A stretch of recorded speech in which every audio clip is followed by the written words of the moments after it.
청년들이 중소 중견기업들을 아까 좀 회피를 하잖아요. 대기업은 그래도 그렇게 1000명이 왔다 보니까 참 행복하다는 우리는 회피하는 뭐 그건 어쩔 수가 뭐 급여 조건이라든지 복지 후생 문제라든지 여러 가지 조건이 좀 떨어질 수밖에 없는데 그렇다고 해서 사실은 또 대기업이라고 해서 대기업 혼자서 갈 수 있는 건 아니고 다 협력업체로 또 물건을 받아가지고 어셈블리 하는 곳이지 않습니까? 맞습니다. 그래 보면은 중소 중견기업에 좋은 인력들이 많이 들어가야 되는데 저도 이 부분에 대해서는 특별한 해답이 없는데 뭐 좋은 해답이 있습니까? 현장에서 하고 싶고.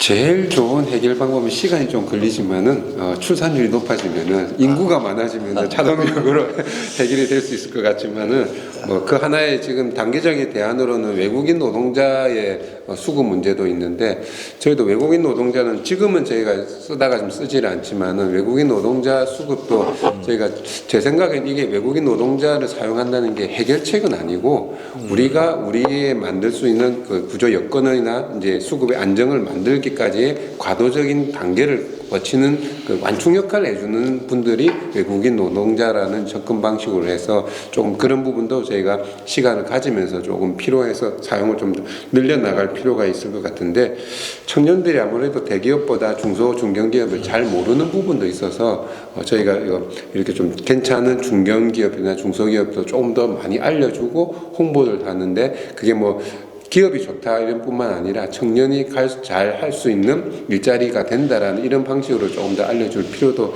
있을 것 같습니다. 특히 저희가 뭐 인식 문제도 중요한 것 같습니다. 예, 저희가 이 중소기업에 들어가서 이게 경력이 거기서 끝나는 게 아니라 자기 경력의 사다리처럼 또 중소기업을 또 어느 정도 근무하면 중견기업을 갈 수 있는 자리, 또 중견기업에서 하면 또 대기업을 갈 수 있는 이런 구조적인 단계적으로 올라가는 경력이 계속적으로 유지될 수 있는 방안을 좀 더 마련해 주면은 처음에 쉽지 않지만 청년들이 그래도 중소 중견기업을 또 찾아가지고 자기 일을 또 역할을 해낼 수 있는 방안을 마련하지 않을까 그렇게 생각이 듭니다. 요즘 그 왜 일자리 찾는 거 구직 앱을 뭐라 그러죠? 뭐 워크넷이 있습니다. 뭐 여러 가지 있잖아요. 근데 그것만 가지고 자꾸 하다 보니까 실질적인 그 내용이 많이 빠져버리고 그냥 추상적인 그 내용이고 또 거기서 업데이트되는 내용도 보면은 뭐 항상 그 자기 위주하고 진실된 내용들이 많이 빠지고 채용 과정에서 네, 이 사람에 대해서 뭘 알 수 있는 부분이 네, 좀 적다라는 부분이죠. 그래서 구인하시고자 하는데 그 회사에 대해서 정보를 제대로 전달하는 부분도 상당히 조금 문제가 있더라고요. 그래서 그 계속 업데이트하지 아니한 거는 맞습니다. 근데 업데이트하고 회사가 하는 게 아니고 그 회사가 그래서 저는 이번에 10월달에 이번에 그런 구상을 하고 있어요. 이렇게 뭐 일자리 뭐 취업 박람회 이렇게 해가지고 그 예산은 많이 들어가고 쇼는 좋은데 보여주기 행사지 실질적인 행사가 아닌 것 같다. 그래서 제가 이번에 10월달에 지금 구상을 하고 있는 것이 각 대학교 창원대학, 경남대학, 뭐 요 인근의 경상대학, 뭐 주변에 우리 뭐 어차피 지방대학 기준으로 해서 그 총장님들한테 몇 명을 제한을 둬가지고 요 대기업에 갈 사람 몇 명, 뭐 중소기업에 갈 사람 몇 명, 그러니까 본인들이 희망하는 그 회사가 어디가 쭉 집권해봐. 그 총장님이 이 책임지고 이 사람은 훌륭한 사람이라고 인정을 하는 사람을 총장 추천제. 총장 추천제로 딱 정해라. 그 정해주면 그 내용을 받아가지고 저희 상공에서 받아가지고 이거를 그 사람들이 원하는 회사에다가 우선 물어보고. 그 연결을 할 때 적어도 거기서 추천한 사람의 80%는 무조건 취직이 되는 그런 취업 박람회를 제가 한번 10월달에 한번 해보려고 합니다. 그래서 비용은 내가 상공에서 다 들 테니까 그럼 거기서 정말 필요한 뭐 우리가 보면은 인적성 시험도 치지 않습니까? 네. 그러니까 인적성 시험 같은 것도 미리 거기에 해당하는 사람들 다 걸러가지고 이 사람 인적성 시험 다 합격한 사람들이고 총장이 추천했고 이 정도 이 사람이 원하는 회사는 이런 회사인데 이런 회사에서 이런 사람을 요구하고 이게 맞느냐 매칭이 되면은 매칭이 되는 대로 매칭이 안 되는 사람은 조금 더 저희가 좀 발품을 팔아가지고 요 회사도 괜찮은데 어떻게 생각하느냐 이렇게 한번 좀 이렇게 연결도 해주고 그런 조금 우리가 발을 좀 떼가지고 실질적으로 구인과 구직이 시험 보면 구인과 구직이 같이 있거든요. 구인을 하려고 하는 사람은 자기 기준은 요 정도인데 요만큼 되는 회사를 가고 싶고 이 구직이 그렇죠. 구인하는 사람은 우리에 필요한 사람 이 사람인데 이 정도 급여 주가지고 이 사람이 좀 뽑으면 충분한데 이 와가지고 또 얼마 했다고 여기서 그냥 경험만 쌓고 떠나버리고 하니까 이 미래가 없으니까 그래서 여기 또 여러 가지 또 시나 이 프로그램 안에 들어오면은 뭐 시나 도나 또 우리 금융기관이나 좀 협업을 해가지고 이 회사에 이런 프로세스로 들어온 사람에 대해서는 뭐 몇 년간 있으면은 인센티브를 추가로 뭐 준다든지 이런 패키지 프로그램을 한번 만들어 볼까 하는 것이 제가 가지고 있는 구상이거든요. 오늘 상호에서 직원도 저기 자리에 계십니다만 좀 도와주십시오. 회장께서 답답하신 나머지 아마 예. 이 주제와 아마 관련돼 있으니까 예. 실타래를 풀어보고자 예. 이렇게 적극적으로 나서시는 것 같고 보니까 어쨌든 근본적으로는 지역에 정주할 수 있는 청년이 있어야 되는 거고 그 지역에 있는 인재들이 지역에 있는 회사로 들어가야 되는 부분이 있고 이런 부분이 선순환되면 제일 좋은데 그게 안 되고 있으니까 문제 아니겠습니까? 얼마 전에요. 제가 그 기업체에서 이런 이야기를 들어봤어요. 우리 저 고등학교 병력 특례제도 있지 않습니까? 병력 특례제도에서 아주 심각한 이야기를 들었어요. 양질의 고등학교가 여기에 공고도 있고 그렇지 않습니까? 폴테크 대학도 있고 한데 양질의 우리 학생들이 졸업을 하고 나면은 군대 문제가 있지 않습니까? 맞습니다. 얘들이 다 수도권 가버려요. 병력 왜 병력 때문에? 그 왜 수도권 가냐? 여기는 없어서 여기는 뭐 벤처 기업이라든지 이런 뭐 여러 조건이 좀 까다로워요. 맞습니다. 그 병력 특례 줄 수 있는 조건을 갖춘 회사가 여기는 굉장히 제한적이거든요. 맞습니다. 여기 제조업 중심으로 되다 예. 보니까. 이러다 보니까 예전에는 그 제도가 있어가지고 여기 많이 남았는데 양질 고등학교 학생들 졸업하고는 다 가버리는 거예요. 이 부분에 대해서 이거는 국가 균형 발전하고도 역발상이 되는 거고 그러면 이 지역에 있는 제조업체에 대해서는 우리가 뭐 하다못해 인원을 좀 제한할지 몰라도 국가기관 산업이라든지 여러 가지 이 지역에 뭐 오랫동안 이렇게 취업을 구인하기가 어려운 이런 회사 같은 경우에는 좀 뭔가 대례를 할 수 있는 이게 돼야 되지 않겠느냐. 맞습니다. 그래서 좀 이 부분에 대해서 좀 우리 한번 깊게 고민해봐야 되겠다 생각하고 제가 독일에 있는 그 뭐 기업체하고 상당히 오랫동안 비즈니스를 하고 있는데 그런 경우에는 그 지역 대학에 있는 학생이 그 지역 기업체에 가가지고 이렇게 하면은 뭐 여러 가지 혜택을 많이 주거든요. 우리도 그 병력 특례 문제도 그 지역 대학이나 지역 고등학교나 이런 데 있는 사람들이 특히 지역 기업에 가서 일을 하면은 병력 특례를 받을 수 있는 여러 가지 조건이 뭐 부합되도록 해서 하면은 좀 말이 좀 너무 많이 나간 건 구조적으로는 그렇게 하는 게 저는 맞다고 생각합니다. 그게 지금 대기업으로 쏠리는 인력들, 예. 중소기업에 채용이 안 되는 부분들, 예. 그런 임금 격차는 아까 독일 사례를 말씀하셨지만 독일은 좀 그게 덜합니다, 우리나라보다. 예. 왜냐면 우리나라 같은 경우 중소기업 입장에서는 대기업에서 단가를 낮추면 따라갈 수밖에 없는 종속적인 구조니까 그 기술이 인재를 계속 월급이 밑에까지 안 가거든요. 그렇지. 대기업들은 그만큼 단가의 이득을 보면은 직원들한테 가지만 중소기업은 그 단가에 대한 납품 단가 연동제라고 하는데 원자재가 올랐을 때 그걸 연동할 수가 없습니다. 지금은. 그렇죠. 그런 부분에서 고스란히 이익이 덜 나다 보니까 직원들한테 임금을 더 많이 줄 수가 없습니다. 어제 오늘 뭐 보니까 뭐 S전자 인건비 뭐 더 내놔라 뭐 정말 천문학적인 숫자를 SK하이닉스 7억 성과급 7억 뭐 천문학적인 이야기 그런 이야기 보면 우리 지역에서 일한 사람은 그 사람도 열심히 일하고 우리는 열심히 일 안 했느냐. 맞습니다. 그러니까 우리는 뭐냐. 박탈감이 들 그러니까 집에 가면 이제 마누라한테 깨지는 거예요. 당신은 말이야 왜 그거 다녀가지고 나를 이렇게 힘들게 하느냐. 그거 좀 배워봐라. 똑같이 일을 하는데 오히려 더 열심히 일할 수 있을 거예요. 그럼에도 불구하고 그런 그 박탈감을 당하는데 그 이번에 BTS 공연을 보니까 누가 그런 얘기를 하더라고요. 나는 애사로 생각했는데 그 사람.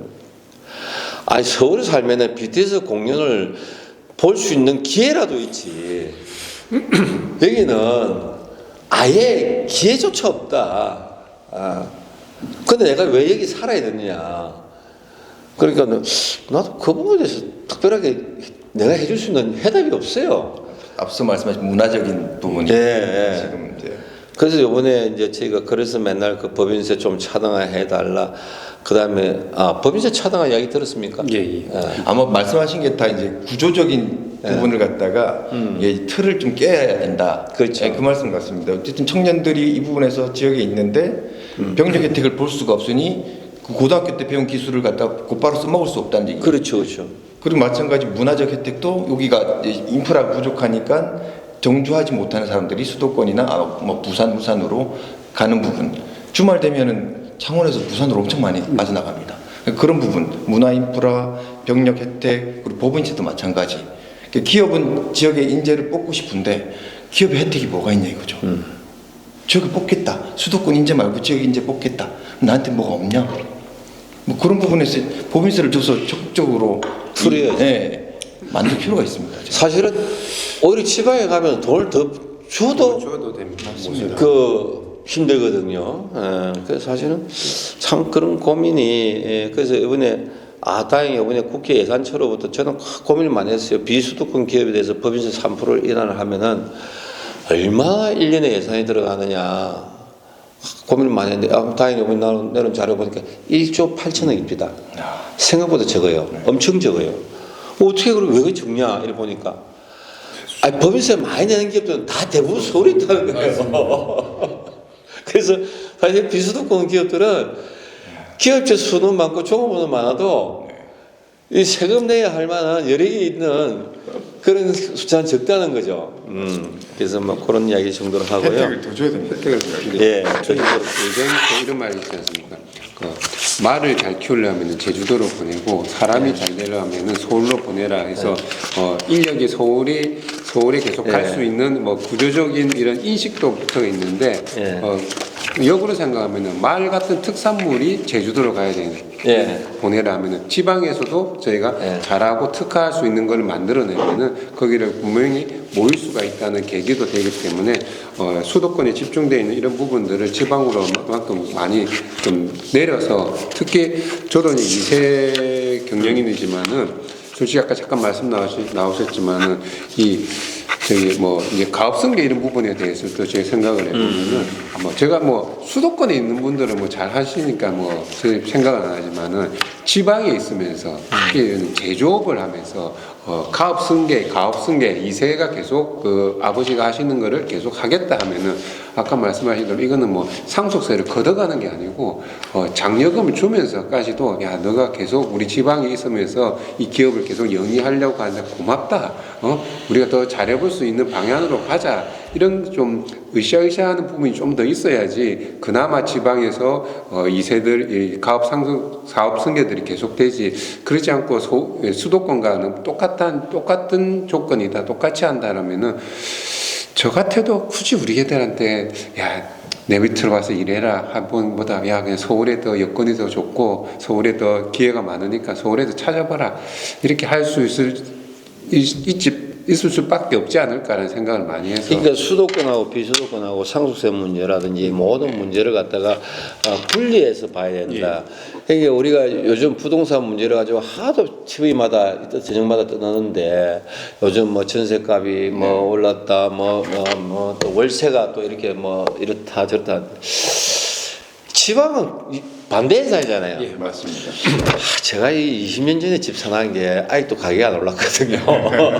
아마 다 이제 뭐 아까 SK 하이닉스도 그랬지만 서울 집값하고 비교하면 상대적 발탁감 느낄 겁니다. 아마 대부분.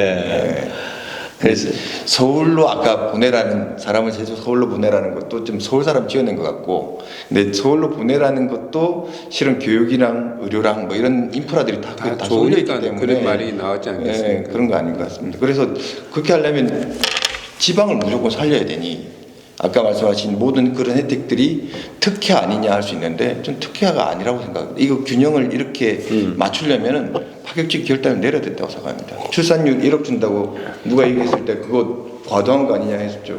지금 거의 대부분 그런 조건을 내걸고 있습니다. 그렇죠. 절박합니다. 그런 부분이라면 말씀하신 대로 뭐 법인세 파격적으로 해야 됩니다. 배업료 혜택 규제 풀어야 되고요. 그런 부분에서 지방으로 오는 기업에 대해서 또 다른 혜택을 줄 수도 있습니다. 그렇게 해야 된다고 저는 생각합니다. 그 이제 이 중앙정부의 정책은 그런 것 같아요. 이 지방의 중앙에 있는 기업들이 이제 이전을 하게 되면 여러 가지 파킹 인센티브를 준다. 근데 그게 전제 조건이 있어요. 자기들은 그렇게 하면 그 기업이 영원히 거기 있을 거라고 생각하고 있는 거죠. 근데 역설적으로 보면은 우리 노키아가 수출 자유주의에 있으면서 그때는 삼성전자보다도 더 많이 수출했지 않습니까? 파격적인 혜택이 끝나니까 바로 철수. 가버리고. 그러니까 결국은 파격적인 혜택을 준다 하더라도 그것이 토양이 충분히 되지 아니하면은 그것이 남지가 않거든요. 그러면 또 우리 토양에 있는 향토 기업들 보면 또 어떤 현상이 생기냐면 향토 기업이 좀 컸어요. 성장을 했어요. 불편한 거예요. 향토 기업도 떠나버리는 거예요. 그러니까 향토 기업이 어디로 떠나냐면 재밌어요. 경남에 있는 향토 기업이 경북으로 가면은 바로 한 시간 차이인데 똑같은 수도권에서 이전하는 거 똑같은 혜택을 주니 내가 새로 공장을 증설해야 되고 새로 신규 사업을 더 늘려야 할 것 같으면은 옮겨버리는 거예요. 지역 공격이 났습니다. 얼마 전에 이제 함안하고 창원하고 문제가 있었어요. 창원의 기업이 이제 다른 도시에서 이리 오면 좀 인센티브가 좀 있어요.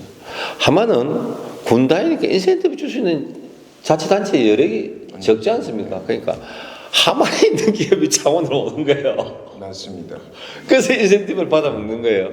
그러면 내가 볼 때 이게 그 사람들은 그래요. 종업원들은 아니 뭐 함안에나 창원에는 똑같이 근무하는 곳이니까 이건 좀 문제가 있다. 그래서 제가 볼 때는 그렇게 따질 것이 아니고 아까 말씀하신 대로 그냥 동일하게 그 지역에 오면은 어떠한 법인세를 이렇게 3% 다운한다. 비수도권 동일하다. 네. 어디 가더라도. 그 다음에 그 근로소득세도 동일하게 깎아주겠다.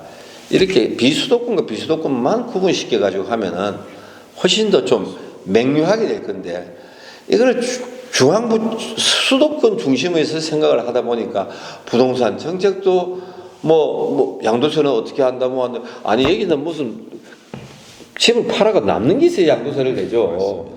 그렇지 않습니까? 근데 저런 면에 있어 가지고 조금 정치가 좀 달려야겠다. 저는 항상 그런 생각을 하고 있는데 뭐 거기에 대해서 추가적으로 하실 말씀 있습니까? 이 정책의 큰 그림을 정책에서 먼저 써줘야 되는데 일단 뭐 저희가 지방에 대한 미래 가치를 창출할 수 있는 걸 어떻게 만들어내느냐 이것도 저희도 많이 고민을 해봐야 될 것 같습니다. 이거는 뭐 한 기업이 되는 건 아니고 지역 사회와 그다음에 지방 정부와 같이 해서 우리가 얼마만큼 이 지역 사회에서 미래 가치를 창출할 수 있느냐. 청년들이 솔직히 뭐 힘들다고 이런데 안 오고 몰라서 안 오는 것도 있겠지만 저기는 갔을 때 수도권보다 미래가 없지 않느냐.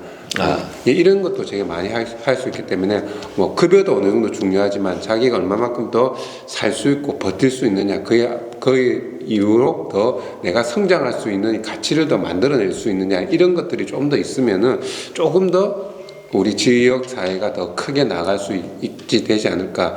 아까 잠깐 말씀하셨는데도 저희도 이제 그 사업을 좀 확장하는 공장을 알아보려고 해서 우리 지역에서 창원으로 가니까는 아무런 혜택이 없습니다. 근데 옆에 조금 옆에지만 김해 기업이 한 다리 하나 건너서 창원으로 오니까는 많은 혜택을 주면서 인센티브를 받고 가는데 그럼 우리가 더 큰 게 있는데 왜 우리는 못 받을까? 이런 게 너무 이게 지역적으로 할 게 아니라 우리가 좀 더 크게 보면서 가야 될 필요도 있다. 그렇게 해서 우리가 수도권하고 지역이 같이 클 수 있는 또 큰 축을 하나 만들어내야지 이게 뭐 어마어마한 혜택을 줘서 수도권보다 더 또 다른 축을 만들어내면은 수도권 인구도 올 수도 있고 지역은 또 지역의 그것에 의한 동력으로 또 성장할 수 있기 때문에 이런 미래 가치 창출할 수 있는 걸 우리가 좀 끊임없이 고민을 해봐야 되지 않을까 싶습니다. 그런 의미에서 우리 상무회사 회장님께서도 많은 역할을 해주시고 또 기업 소리를 많이 또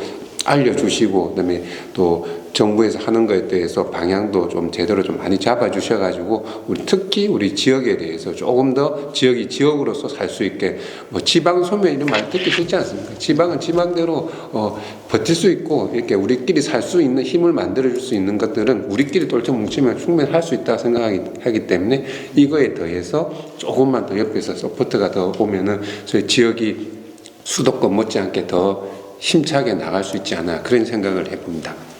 우리 그 어르신들이 네.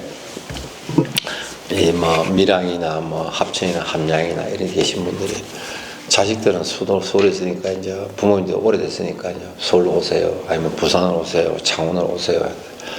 안 오시더라는 분이 많거든요.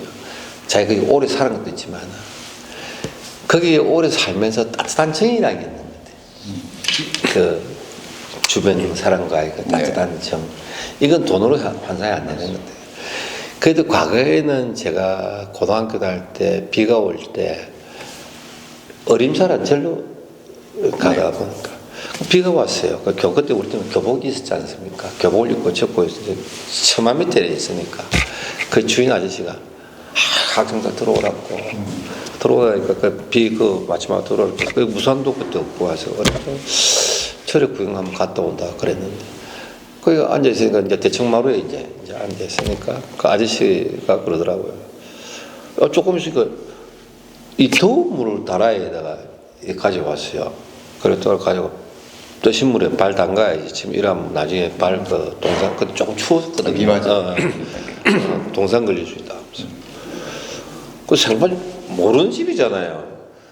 처마 밑에 잠시 섰을 뿐인데 그 따뜻한 물을 데워가지고 우리 뭐 학생들이 돈이 있어요. 뭐가 있어요. 아무것도 없는 표나 그때 토큰 해가지고 가지고 다니고 갈 때는 그래가지고 이제 따뜻한 물에다가 이제 발을 담그고 이제 비가 조금 약간은 그치는데 그게 조금 계속 와요. 가기는 가야 되니까 버스 탄 데까지 가야 되니까 그때 그 비닐하우스에 쓰던 비닐 네. 그 남은 걸 조금 닦아가지고 이거를 이제 좀 쓰고 가라고. 네. 자기들도 뭐 거기서 우위가 있는 것도 아니고 그래 하더라. 그 따뜻한 청이 있었다. 그 집을 아직 제가 진동에 있는 집이 아직도 그 기억이 남거든요. 과거에는 우리 참 지방에 오면 따뜻한 청이 있었다고 저는 봐지는데 뭔가 자꾸 이제 사람들이 정도 메마르고 너무 그 경제적으로만 생각하고 이런 부분이 어찌 보면 우리 지방자치단체가 해야 할 역할 아니냐. 사실 지방자치라는 것이 우리 지역민들의 돈을 가지고 세금을 받아가지고 움직여 나가는 건데 마치 이것이 내가 쓰는 것처럼 생각해요. 그건 아닌 거죠. 그건 우리 지역민을 위해서 당연히 해야 할 봉사를 책무하지 않습니까? 그러니까 그냥 봉사하는 책무를 할 때 좀 더 따뜻한 마음을 가지고 이렇게 하면은 받는 사람도 좀 더 따뜻해지고 맞습니다. 주는 사람도 좀 더 따뜻해지고 그럴 거죠. 진심이 담겨야 되는 것 같아요. 자기 진실된 마음이 담겨야만이 일이 되는 거라고 생각하거든요. 그래서 그런 부분에 대해서 우리가 지방이 잘 되려고 그러면 그런 정서적인 운동도 같이 함께 병행해야 되지 않느냐. 그래서 뭐 지나가더라도 인사라도 사실 서울에는 제가 옆집에 누가 있어도 서로 인사를 안 하잖아요. 그러니까 여기 오면 서로 인사도 좀 하고 시간 나면 뭐 우리 집 와서 차라도 한잔 하고 이렇게 하라는 정도. 내가 얼마 전에도 제가 이 아파트에 있으니까 제가 집사람 몸이 좀 안 좋아 병원에 가서 집에 같이 없었는데 그날 그랬나 봐요. 그날 팥도 좀 먹고 오곡밥을 먹어야 된다고 그래가지고 만나니까 사모님 오늘 안 계십니까? 그래서 얼마 병원에 갔다니까 조금 있으니까 그 아파트 주민이 오곡밥하고 나물하고 챙겨갖고 왔더라고요. 보름이라고. 그러니까 상당히 고맙더라고요. 그렇잖아요. 물론 아는 사람이지만은 그래도 그게 고맙잖아요. 그런 따뜻한 정이 있으면은 그 지역을 벗어나기가 어렵지 않습니까? 그래서 우리가 지역에 대한 따뜻한 정을 함께 나눌 수 있는 사회, 그런 사회가 되도록 참 했으면 좋겠고, 어쨌든 우리가 이 학력 문제도 마찬가지고 말씀하신 모든 것이 저는 이제 중앙정부에 부탁하고 싶은 거는 수도권과 비수도권은 모든 문제에 대해서 구분을 해서 좀 생각을 했습니다. 우리 언론에서도 보면은 이 지역에서 조금 지역 기업들이 잘못한 거 있으면은 되게 혼을 내요. 그런데 그 수도권에 있는 기업들이 여기서 뭐 좀 잘못한 것은 뭐 말해봐야 어차피 안 들을 거니까 그 좀 약하게 해요. 예. 그런 인식은 잘못됐습니다. 네, 그래서 오히려 지역에 있는 기업이 잘못한 게 있으면 이건 좀 조언을 해가지고 이거 함께 갈 수 있도록 이렇게 안아주고 가야 되고 수도권 기업들이 잘못한 거 있으면 누가 뭐 여기 와서 돈을 벌려고 하면서 이렇게 나쁜 짓을 하느냐 이렇게 좀 강하게 이야기할 수 있고 이렇게 가야 우리 지역에 좀 더 울타리가 좀 든든해지는 거 아니냐 이제 그런 생각이 들더라고요. 그래서 우리가 정말 가족한테는 나무란다고 되는 게 아니고 조언을 해주고 충고를 해서 그 가족이 함께 좋은 길로 가도록 해야 가정이 행복하듯이 좀 그런 자체가 많이 함께 필요하다 이런 생각이 드네요.